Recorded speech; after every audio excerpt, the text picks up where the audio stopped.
Hello dear readers, my name is Caitlin Legosby, author of the young adult urban fantasy series Cardholders, and welcome back to my channel. And if you're new, welcome to you as well, and I hope you enjoyed this video. Today I thought I'd share my personal self-publishing process, how long each stage takes, etc., just to give an idea of how much goes into publishing a book. If you're an aspiring author, maybe this can be a starting point for what your own process could look like for you. So there are a number of main stages of my process that I'm going to cover today, and they are, hold on, I have a list.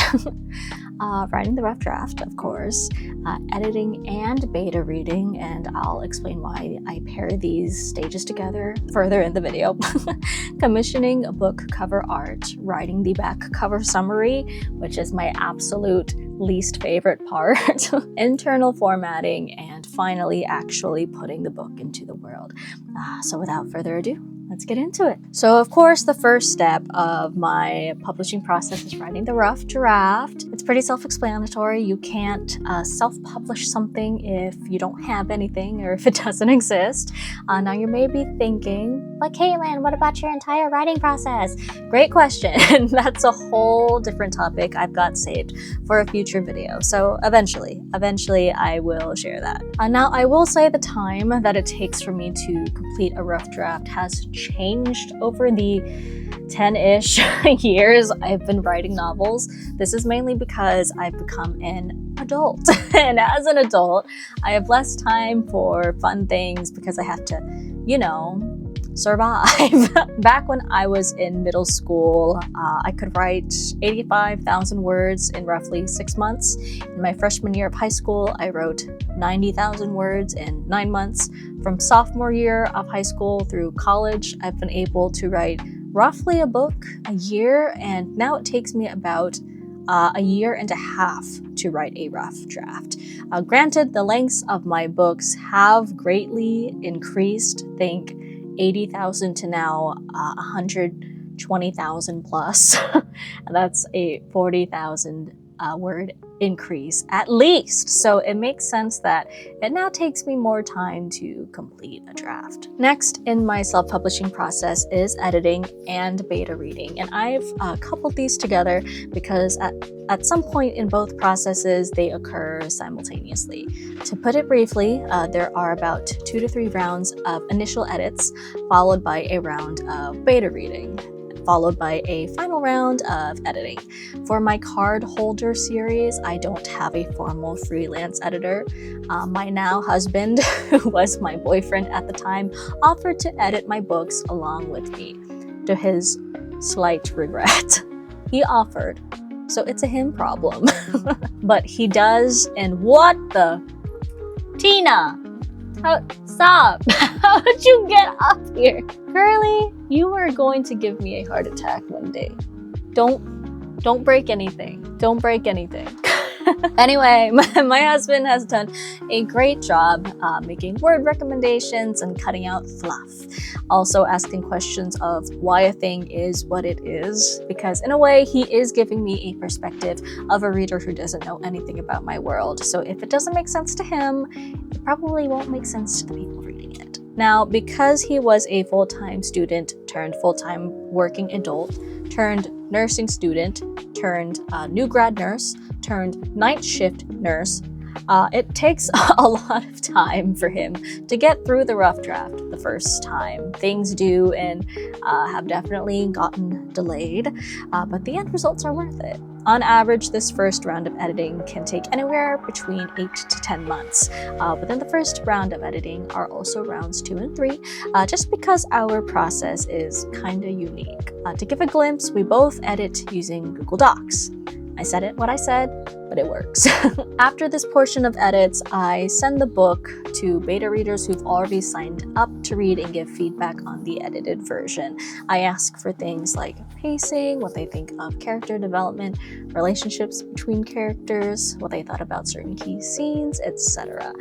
This part of the process typically takes 1 to 2 months, just depending on whether or not a beta reader or two need an extension. Life happens, so I'm not too strict strict on deadlines in this stage. Now, the length of the last stages of editing after beta reading can vary depending on the feedback I get from the beta readers. If I determine I need to add, cut, or completely change a scene, I send that scene to my husband to edit until satisfactory, and then I go into my own personal final rounds of edits to search for minor mistakes. If I feel I don't need to make major changes, I don't ask for my husband's help, and I just jump right into my final round of edits. Tina! Tina! Your grandma got me that. All right, now while all of that is happening, the artist I've commissioned has been working in the background, performing magic on bringing my book cover vision to life. Usually I contact the artist, his name is Lance, by the way, while the editing phase is happening, so he doesn't feel rushed at all in completing the book cover art. Typically, I allot up to 2 months for the cover art to be completed, mainly because he needs time to create each draft and I need to review them, so we're both on the same page of what I'd like. He also has his own full-time job, so that factors into the time as well. And even if he is late to a deadline, I don't worry at all because I purposefully contact him in the early stages of this self-publishing process. So right after editing, this is when I work on the dreaded back cover summary. One of my least favorite stages because condensing a full-length novel into up to 250 words of what's supposed to be an enticing blurb is hard. Summarizing was never a strength of mine in literature class, not to mention these blurbs go through more rounds of edits than the actual book. I kid you not. The back cover summary for Red Blood took at least 20 drafts. It's that bad. So while I'm writing the blurb, I work on another one of my least favorite stages of the process, which is internal formatting. This is when I format the manuscript into a print-ready document for the paperback book. This also means making sure the margins are right, the gutter is big enough so text isn't lost in the center, headers and footers look right, and the page numbers are formatted correctly. Now you may be thinking, but Caitlin, there's software out there made for book formatting. Why is it so hard? Well, I don't use said software, at least currently. I was a broke college student looking for free alternatives, and that alternative was Microsoft Word. It's awful. Don't do it. Just make the one-time purchase and save yourself a lot of time and grief. The only reason why I'm still using Word is because I want everything to be consistent within the card holder series.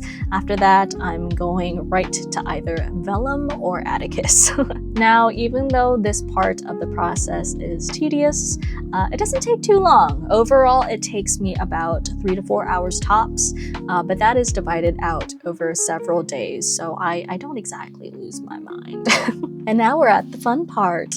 After all of the above, I create the wraparound book cover for the paperback book, which is just the book cover that covers the front, the spine, and the back of the book, and format the cover of the ebook. And after that, I upload everything, the covers, the edited manuscript, other things I need to the book aggregator I self-publish through called Draft to Digital. If you're an aspiring writer or an already published writer looking at other options, I highly recommend checking them out. I then set the release date, submit everything, put the book on pre-order, and then that's it. I wait until the book releases and just work on marketing it until it's available to the world. And that is my personal self-publishing process. I hope you enjoyed this video, and if there are any parts of the process that you have questions about, feel free to comment them down below and I'd be happy to answer. And who knows, maybe if there are enough questions, I might be able to do a Q&A video answering them. I've always wanted to do one of those. And in the meantime, don't forget to like, subscribe, and hit that bell for notifications of future videos. And if you'd like to check out my young adult urban fantasy series card holders, the link to my website can be found in the description below. Thanks for watching, and I'll be sure to see you all in the next chapter. Bye!